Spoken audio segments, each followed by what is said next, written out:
we still have a problem, and it's a real problem. And the problem is this: women are not making it to the top of any profession anywhere in the world. The numbers tell the story quite clearly. 190 heads of state, 9 are women. Of all the people in parliament in the world, 13% are women. In the corporate sector, women at the top, C-level jobs, board seats, tops out at 15, 16%. The numbers have not moved since 2002 and are going in the wrong direction. And even in the nonprofit world, a world we sometimes think of as being led by more women, women at the top, 20%. We also have another problem, which is that women face harder choices between professional success and personal fulfillment. A recent study in the US showed that of senior managers, of married senior managers, 2/3 of the married men had children, and only 1/3 of the married women had children. A couple of years ago, I was in New York, and I was pitching a deal, and I was in one of those fancy New York private equity offices you can picture, and I'm in the meeting. It's about a 3-hour meeting, and 2 hours in, there's kind of needs to be that bio break, and everyone stands up, and the partner running the meeting starts looking really embarrassed. And I realize he doesn't know where the women's room is in his office. So I start looking around for moving boxes, figuring they just moved in, but I don't see any. And so I said, "So did you just move into this office?" And he said, "No, we've been here about a year."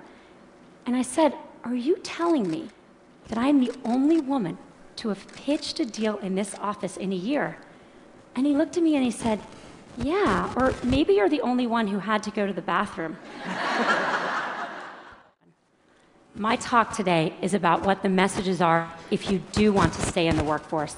And I think there are 3. 1, sit at the table. 2, make your partner a real partner.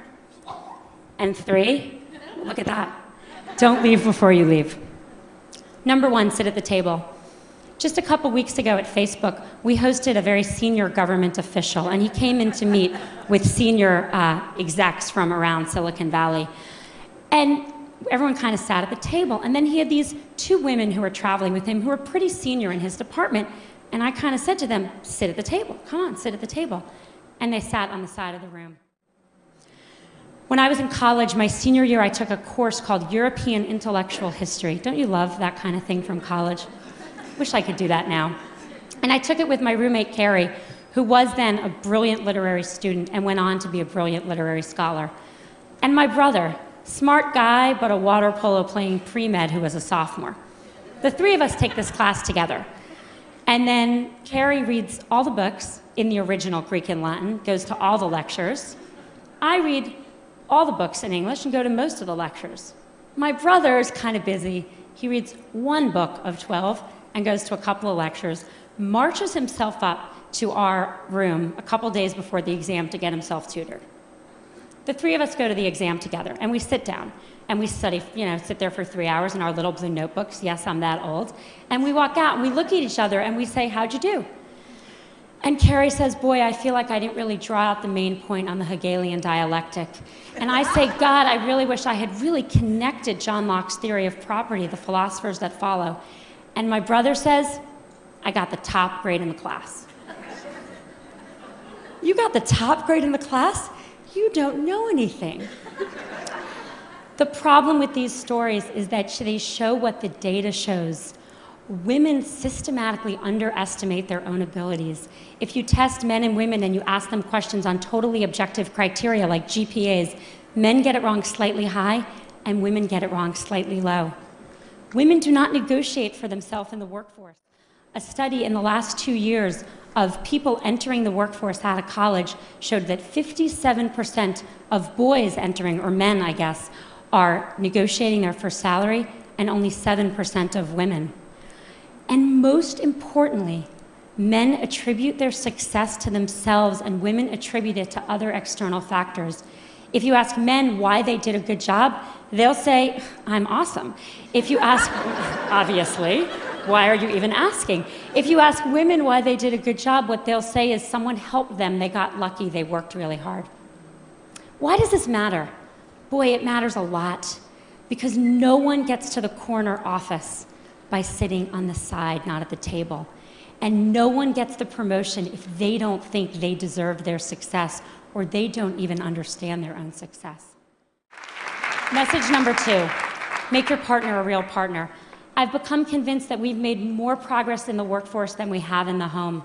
The data shows this very clearly. If a woman and a man work full-time and have a child, the woman does twice the amount of housework the man does, and the woman does 3 times the amount of childcare the man does. So she's got 3 jobs or 2 jobs, and he's got 1. Who do you think drops out when someone needs to be home more? The causes of this are really complicated, and I don't have time to go into them, and I don't think Sunday football watching and general laziness is the cause. I think the cause is more complicated. I think as a society, we put more pressure on our boys to succeed than we do on our girls. I know men that stay home and work in the home to support wives with careers, and it's hard. When I go to the mommy and me stuff and I see the father there, I notice that the other mommies don't play with him. And that's a problem, because we have to make it as important a job, because it's the hardest job in the world, to work inside the home for people of both genders if we're going to even things out and let women stay in the workforce. Studies show that households with equal earning and equal responsibility also have half the divorce rate. And if that wasn't good enough motivation for everyone out there, they also have more, how shall I say this on this stage? They know each other more in the biblical sense as well.